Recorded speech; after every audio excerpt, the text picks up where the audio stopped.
كان لكم في رسول الله أسوة حسنة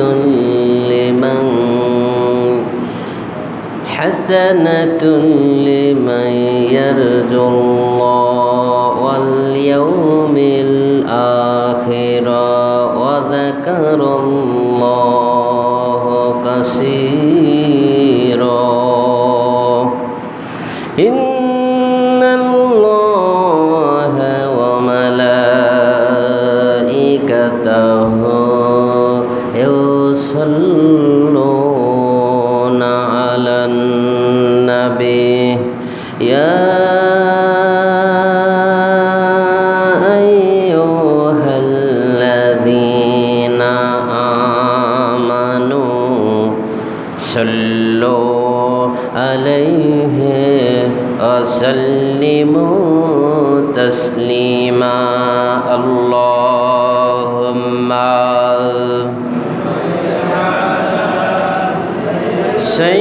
سيدنا مولانا محمد وعلى آل سيدنا حبيبنا محمد. اللهم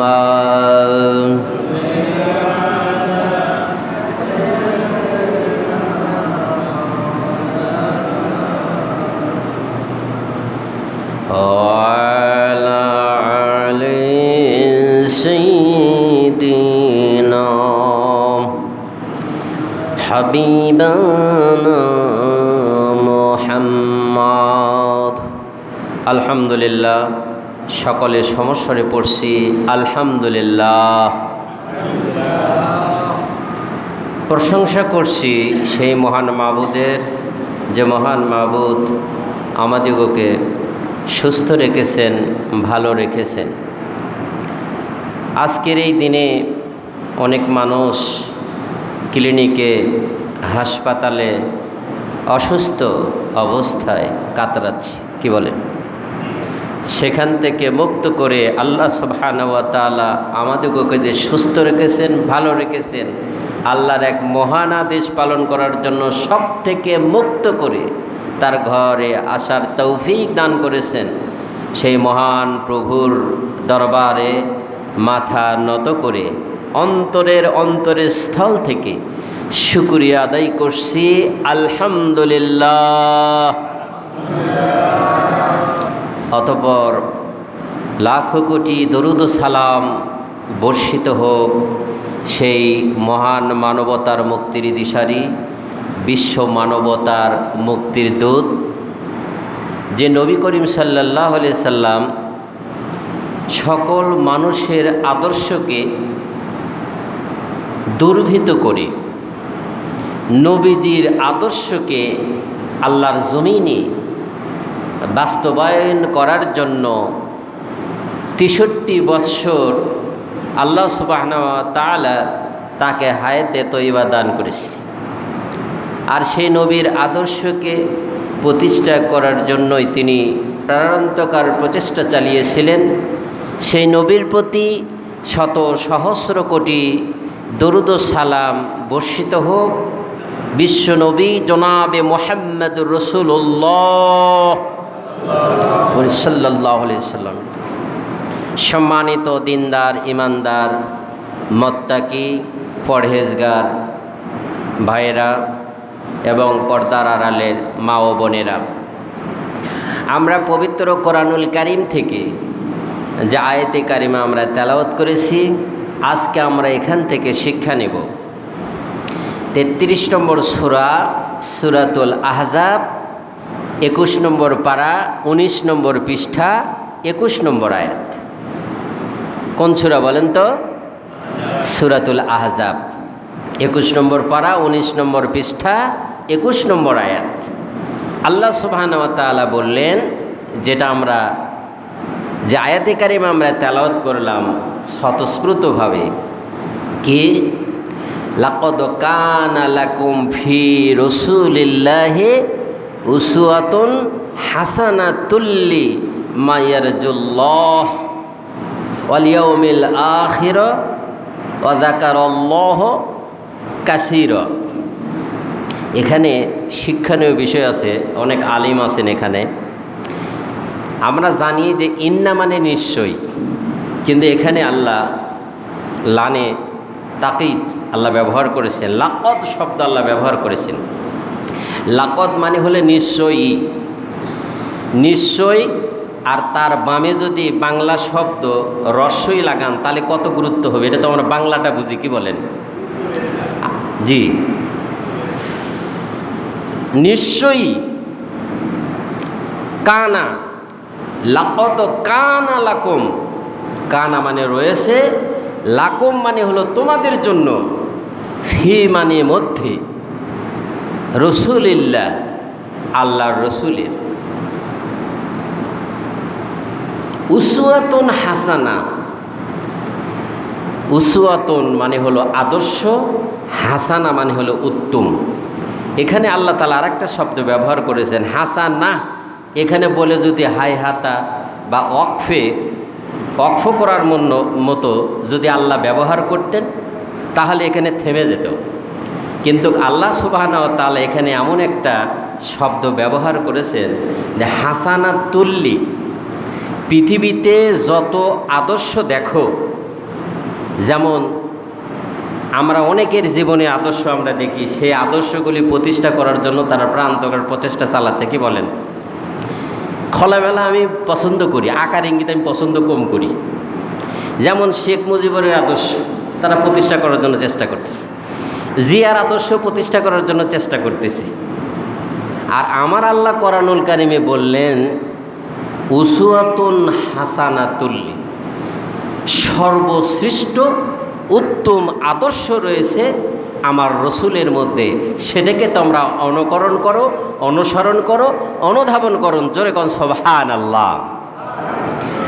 আল্লাহ রব্বুল আলামিনের কথার চাইতে সত্য কথা পৃথিবীতে আর কারো আছে? বলেন।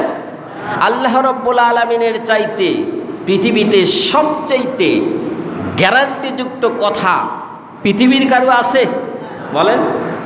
তাহলে সে আল্লাহ গ্যারান্টি দিচ্ছেন কি, লাকাদ কানা লাকুম ফি রাসূলিল্লাহি উসওয়াতুন হাসানা। তাহলে নিশ্চয়ই উত্তম আদর্শ রয়েছে আমার রসুলের মধ্যে। এই আয়াতের প্রেক্ষাপটে রসুল পাক সাল্লাল্লাহু আলাইহি সাল্লাম বর্ণনা করেন যে হযরত আয়েশা সিদ্দিকা রাদিয়াল্লাহু তাআলা আনহা হাদিস কানা বর্ণনা করেন, ও আয়েশা, রাতে এবং দিনে আমার ভিতরে যা পাও এইটা মানুষের মধ্যে প্রচার করে দাও। যারা কোন সুবহানাল্লাহ। পৃথিবীর কোনো নেতা বলতে পারবে, কোনো খতিব, কোনো ইমাম সাহেব, কোনো বক্তা সাহেব, কেউ কি বলতে পারবে যে আমার জীবনের মধ্যে যা পাও এটা প্রচার করো? বলেন, বলতে পারবে? পারবে না। তার কারণ আমরা সবাই কুরুটির মধ্যে, আর রাসূল পাক সাল্লাল্লাহু আলাইহি সাল্লাম ছিলেন কুরুটির ঊর্ধ্বে, কি বলেন? এবং সেই আদর্শকে মানার জন্য আল্লাহ সুবহানাহু ওয়া তাআলা কোরআনুল কারিমে এ আয়াতে নির্দেশ করেছেন। আল্লাহর আইন মানা কি? বলেন।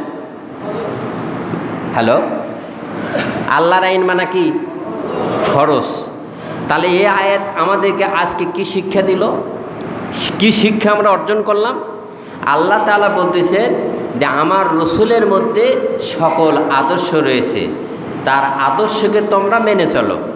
এখন রসুলের আদর্শ বাদ দিয়ে যদি অন্য কারো আদর্শ যদি মানি, তাহলে আল্লাহ যেটা আইন দিল তার বিপরীত করলে তাহলে সেটা কি হবে? এখন আমি বলতে, বলেন আপনি আমি প্রশ্ন করলাম, আপনি এখন উত্তর দেন। আল্লাহ তাআলা বললেন যে রসুলের আদর্শ তোমরা অর্জন করো, রসুলের আদর্শ তোমরা বাস্তবায়ন করো। তাহলে সেইটা বাদ দিয়ে যদি অন্য কারো আদর্শ বাস্তবায়ন করার চেষ্টা করি তাহলে জীবনটাই তো ব্যর্থ, কি বলেন? এবং এই আয়াতের দিকে তাকালে ইমানই থাকবে না। তার কারণ আল্লাহ যেটা বলে তার বিপরীত করলে তার ঈমান থাকবে না, তাই না ভাই? তাহলে এই আয়াত থেকে আমরা শিক্ষা নিলাম। আর একটা শিক্ষণীয় বিষয় আছে আজকে, সেটি হলো এই দুইটা জিনিস নিয়ে বেশি তর্ক বিতর্ক হচ্ছে, নেটে ঢুকলে পাওয়া যায়। সেটা হলো কি, ঈদে মিলাদুন্নবী। এইটা নিয়ে আমি দুইটা জিনিস কোরআন হাদিস অধ্যয়ন করে যে দুটো জিনিস পেলাম, সেটি হলো সিরাতুন্নবী আর মিলাদুন্নবী, দুই জিনিস। ঈদ মানে তো খুশি, আমরা বুঝি। ঈদে মিলাদুন্নবী হলো নবীর জন্ম বৃত্তান্ত, কি বলেন? জন্ম বৃত্তান্ত। আর জন্ম প্রতিদিন হয়, বুঝতেছেন কথা? জন্ম হয় কয়বার? একবার। ওই একদিনে হয়েছে এই রবিউল চাঁদে, কি বলেন? আর সিরাতুন্নবী তাকে বলা হয় ৬৩ বৎসরের জিন্দেগি, তার ব্যক্তিগত জীবন, তার পারিবারিক জীবন, তার সামাজিক জীবন, তার রাষ্ট্রীয় জীবন, এইটা রয়েছে ৬৩ বৎসরের জিন্দেগির মধ্যে, কি বলেন? আপনি ৩৬৫ দিনে বৎসর, কয় দিনে বৎসর? ৩৬৫ দিনে বৎসর। এই ৩৬৫ গুণন ৬৩ দিয়ে যদি আপনি গুণন করেন, তাহলে আসে ২২,৯৯৫ দিন। কত দিন বলেন? ২২,৯৯৫ দিন। তাহলে জন্ম হলো কয় দিন? একদিন। খুব খেয়াল করেন, দিলের কানে কথাগুলো শোনেন, শিক্ষণীয় বিষয় আছে এখানে। তাহলে ২২,৯৯৪ দিন তার আদর্শ, তার ব্যক্তিগত জীবন, তার পারিবারিক জীবন, তার সামাজিক জীবন, সে স্বামীর আদর্শ, চাকরের আদর্শ, সমাজের আদর্শ, পিতার আদর্শ, নানার আদর্শ, রাষ্ট্রনায়কেরও আদর্শ ছিলেন। তাহলে আজকে যারা শুধু মিলাদুন্নবী নিয়ে যারা বহস করছে, আমি বলবো যে তারা বোকার স্বর্গে বাস করছে। তার কারণ হলো ২২,৯৯৪ দিনের খবর নেই, একদিনের খবর নিয়ে ব্যস্ত হয়ে গেছে। জন্মটা আল্লাহ দিয়েছে, এবং এই জন্মটা আল্লাহ কেন দিয়েছিলেন? সেই সময় আবু জেহেলের আদর্শকে বাস্তবায়ন করার জন্য তারা চেষ্টা করেছিল। আবু জেহেল, আবু লাহাব, উতবা, সাইবা, তারপরে ওয়ালিদ ইবনে মুগিরা, আব্দুল্লাহ বিন ওবায়ের মুনাফিক, তার শিষ্যচারী যারা ছিল, তার অনুসারী যারা ছিল, আবু জেহেলের আদর্শকে বাস্তবায়ন করার জন্য তারা প্রচেষ্টা চালিয়েছিল, কি বলেন? আর আমার নবী এই রবিউল চাঁদে আল্লাহ পাক পাঠিয়েছিলেন ওই সমস্ত মানুষের আদর্শকে, সাধারণ মানুষের এই আদর্শকে উৎখাত করে আল্লাহর জমিনে আমার নবীর আদর্শকে বাস্তবায়ন করার জন্য এই মাসে নবী করিম সাল্লাল্লাহু আলাইহি সাল্লাম আল্লাহ পাক তাকে পাঠিয়েছিলেন। তিনি এই মাসে জন্মগ্রহণ করেছিলেন। জোরে কোন সুবহানাল্লাহ। আমরা কি শিক্ষা পেলাম? মূল শিক্ষা হলো এই আয়াতের যে আবু জেহেলের আদর্শ ছিল কি, সেই সময় মক্কার বড় নেতা ছিল, তিনি যা বলতো অনুসারীরা তাই শুনতো। তার বিরুদ্ধচারণ করলে বলে ওকে শেষ করে দাও, ওকে খেয়ে ফেলো। বিরুদ্ধচারণ করলে ওকে ডান্ডা বাড়ি মারো। বিরুদ্ধচারণ করলে শিহাবে আবি তালেব নামে একটা জেলখানা, জেলে বন্দি করো। এই ছিল তার আদর্শ।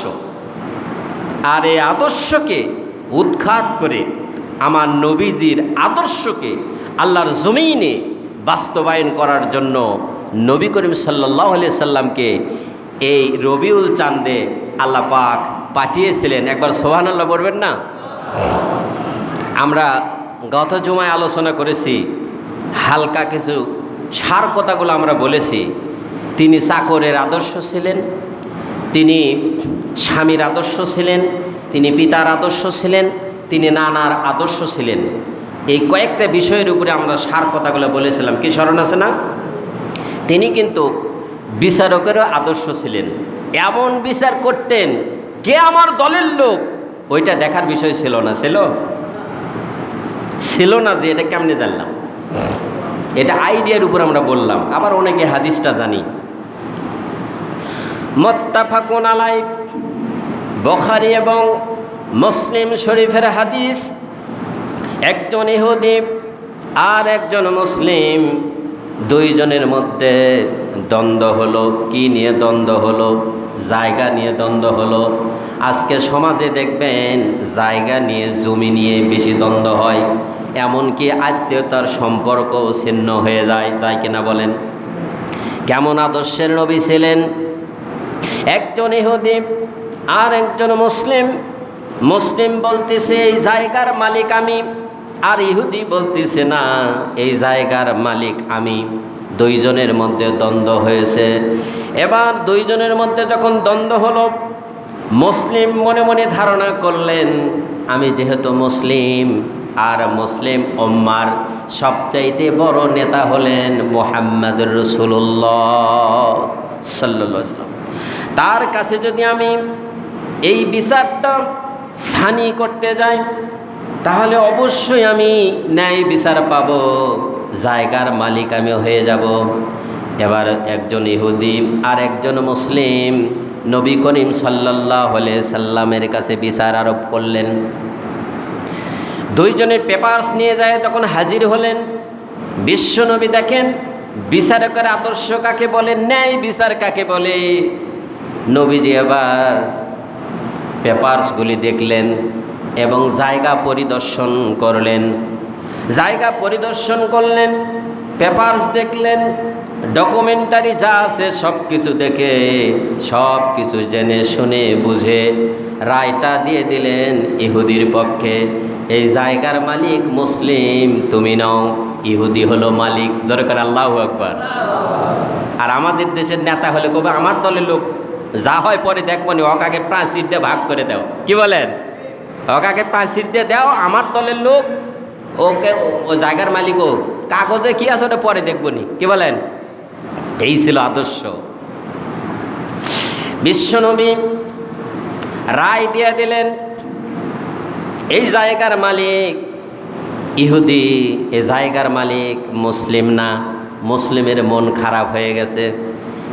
আমি মুসলমান, আমি মুসলিম, আমি নবীজির দল করি, আর নবীজি আমার পক্ষে বিচারটা না দিয়ে বিচারটা দিয়ে দিল ইহুদির পক্ষে। তার মনোপীড়িত হয়নি।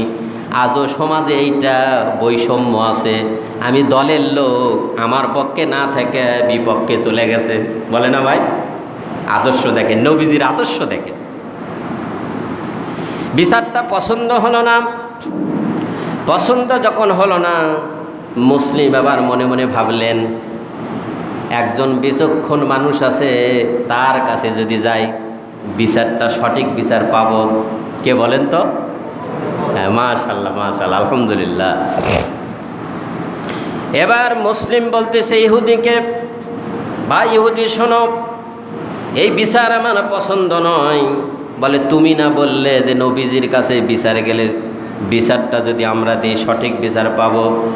তিনি তো সঠিকই বিচার করে দিয়েছেন, আমি সেটা মেনে নিয়েছি। বলতেছেন এই বিচার আমার পছন্দ হয় নাই। দেখবেন নিম্ন আদালতে যদি আপনার বিচার পছন্দ না হয়, তাহলে ওটা চলে যায় হাইকোর্ট। হাইকোর্টে যদি বিচার পছন্দ না হয়, চলে যায় সুপ্রিম কোর্ট। কি বলেন? এখানে বিচার পছন্দ হয় নাই। উনি মনে মনে ভাবলেন, এই বিচারটা যদি বিচক্ষণ মানুষ, তাকে দেখলে শয়তান পর্যন্ত ভয় পায়, তাকে যদি একবার চোখের সামনে পড়ে যায়, বুখারীতে লেখা হয়েছে 40 দিন পর্যন্ত হযরতে ওমরের কাছে শয়তান আসে না। জোরে কোন আল্লাহু আকবার। ওনার কাছে গেলে বিচারটা আমি সঠিক বিচার পাবো। এবার ইহুদিকে নিয়ে, ওই পেপারসগুলি নিয়ে হযরতে ওমরের কাছে চলে গেলেন। হযরতে ওমরের কাছে গেলেন, দরজায় নক করলেন। কে? বাহিরে। বলে, আমি অমুক, আর আমার সাথে আছে একজন ইহুদি। বলে, কি বলো? বলে, বিচার ছানি করার জন্য এসেছি, বিচারটা ছানি করে দাও। হযরতে ওমর কাগজপত্র নিয়ে দেখে, এ বিচার তো গিয়েছিল আমার নবীজি রসুলের কাছে গিয়েছিল। এই বিচার হাইকোর্টে যখন বিচার যায়, বিচারক দেখে বগুড়া আদালতে এই বিচারটা ছিল। কি বলেন? এইটা যখন উনি জানার পরে পুনরায় প্রশ্ন করলেন হযরত ওমর, এই বিচারটা নিয়ে প্রথমে কার কাছে গিয়েছিলেন? এবার ওই মুসলিম বলতেছে, এই বিচার নিয়ে গিয়েছিলাম আমাদের রসুলের কাছে, কিন্তু বিচারটা আমার পছন্দ হয় নাই। তার কারণ হলো আমি মুসলিম, বিচারটা আমার পক্ষে রায় না দিয়ে বিচারটা রায় দিয়েছে ইহুদির পক্ষে। আমি মনে মনে ভাবলাম, ওমর বিচক্ষণ মানুষ, যাকে দেখলে শয়তান পর্যন্ত ভয় পায়। আমি যদি ওমরের কাছে যাই তাহলে আমি সঠিক বিচার পেয়ে যাব। হযরত ওমর নবীজিকে জান দিয়ে ভালোবাসতেন, মন দিয়ে ভালোবাসতেন, নিজের জীবনের চাইতো নবীজিকে বেশি ভালোবাসতেন। এই ভালোবাসার টানে, ভালোবাসার খাতিরে, ভালোবাসার মোহাব্বতে উনি মনে মনে ভাবলেন, ধারণা করলেন, আমার নবীজির বিচার যে না মানে সে তো মুসলিম থাকতে পারে না। আর সে ভেতরে মোহাব্বত আর ভালোবাসা নিয়ে এবার ভেতরে ঢুকলেন। বললে, তোমরা দাঁড়াও, আমি বিচার সানি করছি। বুখারীতে লেখা হয়েছে, ঘরের মধ্যে ঢুকে খাপ থেকে তরোয়াল বের করে মুসলিমের গর্দান বরাবর একটা চোট মারলো, আর মাথাটা আলাদা হয়ে গেল। এলাকার মধ্যে প্রচার হয়ে গেল, হযরত ওমর রসুলের বিশিষ্ট সাহাবী, সে মানুষ হত্যা করেছে। রসুলের কাছে যখন এই খবর গেল, এই খবর যাওয়ার পরে আমার নবীজি যে আমি বিচার ফয়সালা করে দিলাম, মুসলিমের পছন্দ হয় নাই। হযরত ওমর জানের চাইতে আমাকে বেশি ভালোবাসে, এই ভালোবাসার খাতিরে সে তরোয়াল দিয়ে এক চোট মেরে মাথা আলাদা করে দিয়েছে। এলাকার মধ্যে প্রচার হয়ে গেল, হযরত ওমর মানুষ হত্যা করেছে। আল্লাহ রাব্বুল আলামিন কোরআনের আয়াত নাজিল করে দিলেন, ফালা ওয়া রাব্বিকা লা ইউমিনুনা হাত্তা ইউহাক্কিমুকা ফীমা শাজারা বাইনাহুম সুম্মা লা ইয়াজিদু ফি আনফুসিহিম হারাজাম মিম্মা কাদাইতা ওয়া ইউসাল্লিমু তাসলিমা।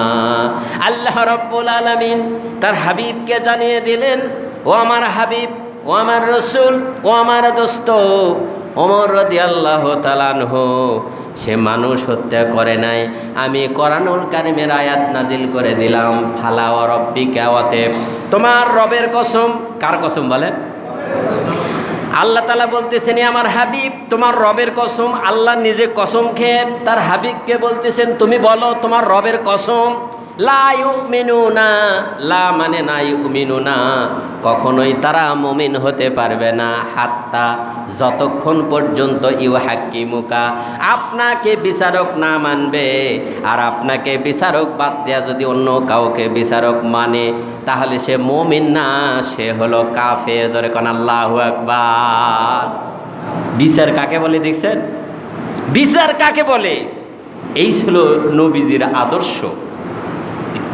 আর সে আদর্শ, নবীজির আদর্শ, সাহাবায়ে কেরামদের জীবনী পড়ে দেখেন, চার সাহাবার জীবনী পড়ে দেখেন, নবীজির আদর্শ নিয়ে তারা জীবন যাপন করেছেন। তারা ব্যক্তিগত জীবন, পারিবারিক জীবন, সামাজিক জীবন, রাষ্ট্রীয় জীবনে নবীজির আদর্শ বাস্তবায়ন করেছেন। বলে কোন সুবহানাল্লাহ।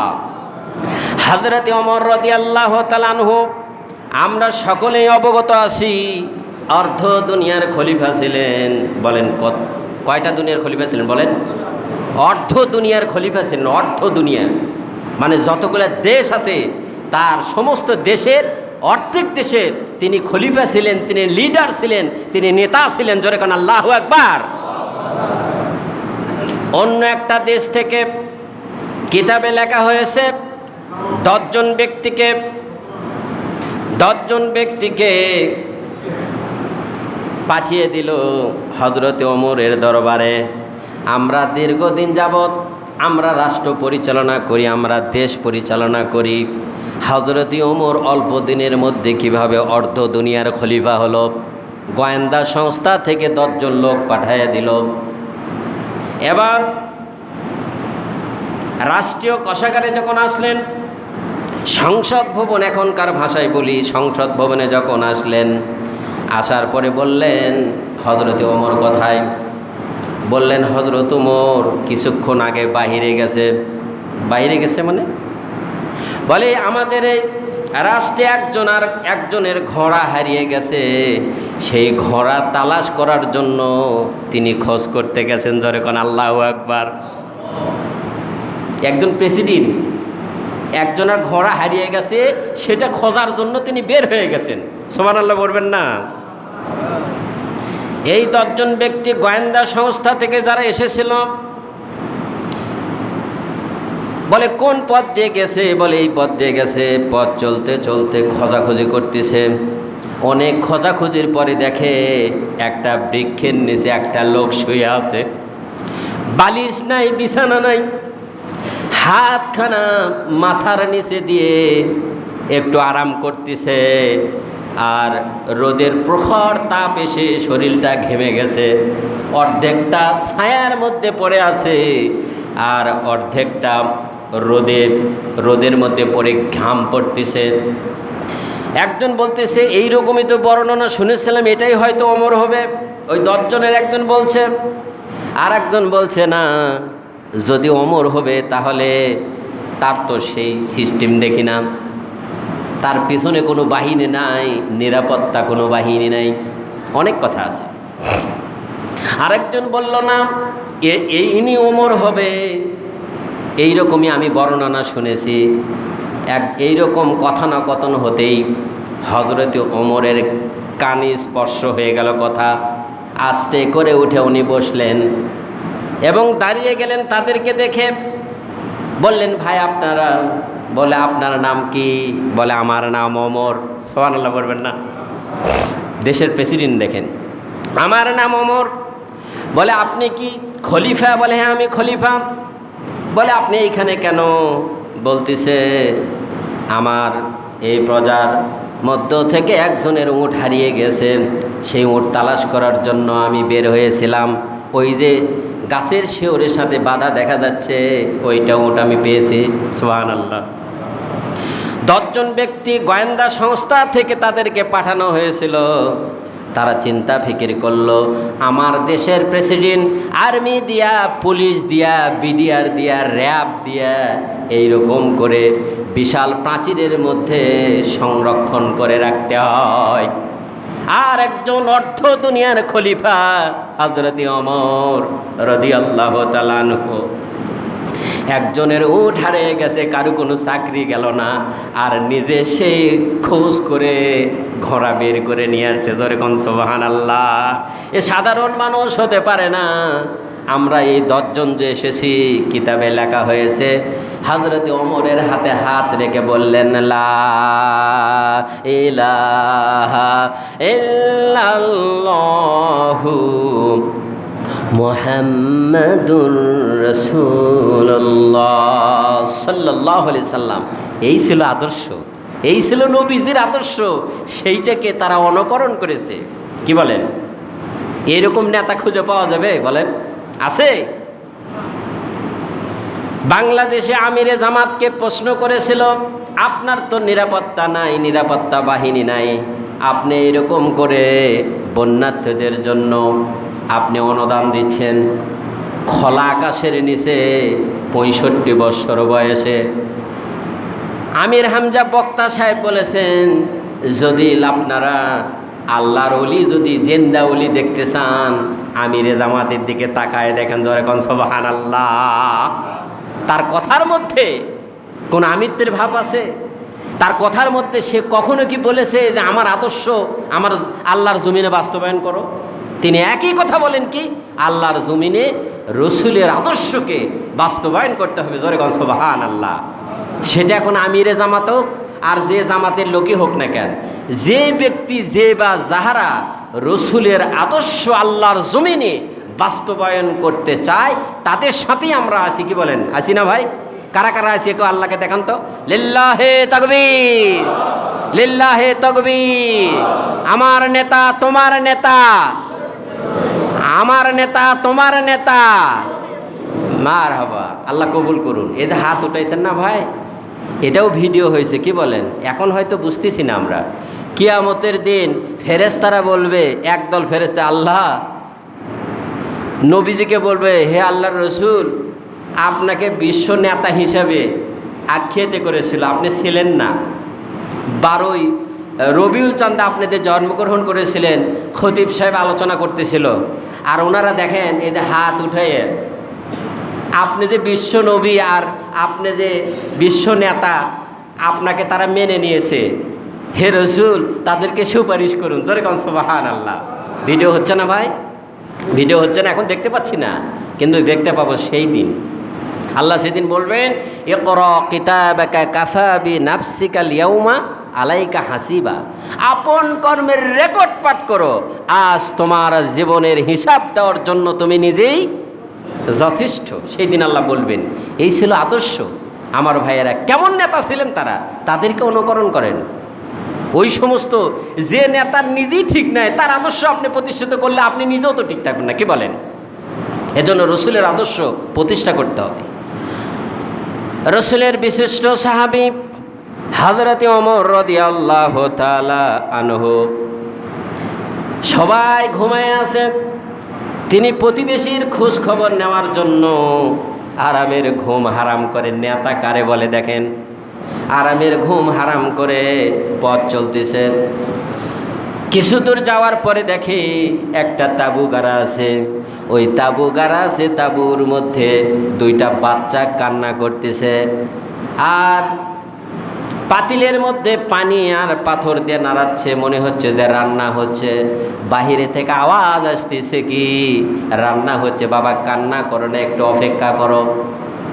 হযরত ওমর রাদিয়াল্লাহু তাআলা আনহু, তিনি দীর্ঘক্ষণ ধরে, কিতাবে লেখা হয়েছে, বাহিরে, গেটের বাহিরে দাঁড়িয়ে আছে। রান্না করতে হয়তো আধা ঘন্টা বা 1 ঘন্টা লাগবে। তিনি অনেকক্ষণ ধরে অপেক্ষা করার পরে, কি ব্যাপার এতক্ষণ রান্না হয় না কেন? হযরত ওমর দরজায় নক করলেন, দরজা খুলে দিলেন। দরজা খুলে দেওয়ার পরে বলতেছেন, মা এখানে কি রান্না হচ্ছে, এত সময় লাগে কেন, আর বাচ্চারা কান্না করতেছে কেন? ওই মহিলা পর্দার আড়াল থেকে বলতেছে, ও পথিক, তুমি কে আমি চিনি না, জানি না। আজ কয়েকদিন ধরে আমার বাচ্চা ক্ষুধার্ত। বলে, কি রান্না করছো? বলতেছে, কোনো রান্না নাই, কোনো খাবার নাই, পাতিলের ভিতর পানি দিয়া পাথর দিয়া নাড়াচ্ছি, আর বাচ্চাদেরকে থামানোর জন্য বলতেছি, বাবা থামো, রান্না হলে খাওয়াবো। হযরতে ওমর রাদিয়াল্লাহু তাআলা আনহু এই দৃশ্য দেখে চোখ থেকে পানি দরদর করে পড়তেছে, আর পায়ের নিচে যে জমিন আছে, মনে হচ্ছে